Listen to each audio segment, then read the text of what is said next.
नमस्कार, मैं हूं डॉक्टर आशा बख्शी, मदरहुड आईवीएफ इंदौर से। अक्सर जब आईयूआई किया जाता है और उसके बाद रिजल्ट नहीं आता है तो कपल्स बहुत निराश हो जाते हैं। तो मैं उनकी हमेशा आईयूआई करने के पहले एक रियलिस्टिक काउंसलिंग करती हूँ। रिजल्ट्स कैसे हैं आईयूआई के बाद?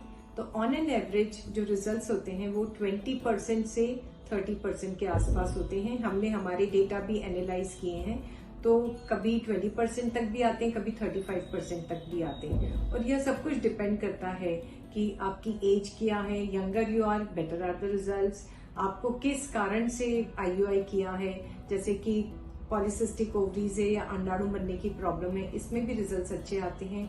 अनएक्सप्लेन्ड इनफर्टिलिटी, एंडोमेट्रियोसिस, इसमें रिजल्ट्स ठीक ठाक आते हैं। और मेल फैक्टर इनफर्टिलिटी में रिजल्ट्स ठीक ही आते हैं, बहुत अच्छे नहीं आते हैं। तो डिपेंड करता है, फिर डिपेंड करता है कि आईयूआई करने के पहले आपको केवल टैबलेट्स दी हैं या टैबलेट्स और इंजेक्शन का कॉम्बिनेशन दिया है या केवल इंजेक्शंस दिए हैं। ये चीजें भी आपका सक्सेस रेट इम्प्रूव करती हैं। और इंजेक्शंस देने में हमें बहुत बहुत केयरफुल होना पड़ता है, क्योंकि इंजेक्शंस के साथ कभी कभी ओवरीज बहुत ज्यादा स्टिमुलेट हो जाती है। इसको हाइपर स्टिमुलेशन सिंड्रोम कहा जाता है। और ऐसी स्थिति में कभी कभी हमको आईयूआई को आईवीएफ में कन्वर्ट करना पड़ता है। और कभी कभी मल्टीपल प्रेगनेंसी यानी ट्विंस ट्रिपलेट्स होने की संभावना होती है। तो यह हम अच्छा नहीं मानते हैं। हमारे सोच में सिंगलटन हेल्दी प्रेगनेंसी ही सबसे अच्छा आउटकम है। और कब तक आईयूआई कराएं, वो भी एक क्वेश्चन है।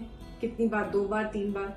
तो यूजुअली यदि सब कुछ अच्छा चल रहा है तो हम, और पेशेंट्स यंग हैं, तो हम सजेस्ट करते हैं कि आप एटलीस्ट 3 साइकिल्स तो आईयूआई ट्राई कर लें।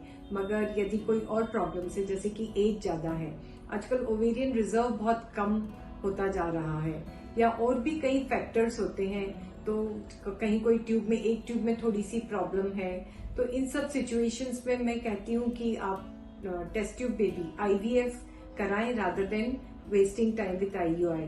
क्योंकि आप समय बिताते जाएंगे, फिर आपका मॉरल भी डाउन होता है और समय के साथ ओवेरियन रिजर्व भी डाउन होता है। तो यदि हम सोच समझकर आईयूआई कराएंगे तो हमें निराशा कम होगी। तो but IUI still a very good treatment. क्यों? क्योंकि यह ऑलमोस्ट नेचुरल कंसेप्शन को मिमिक करता है। तो natural is always the best. So thank you very much.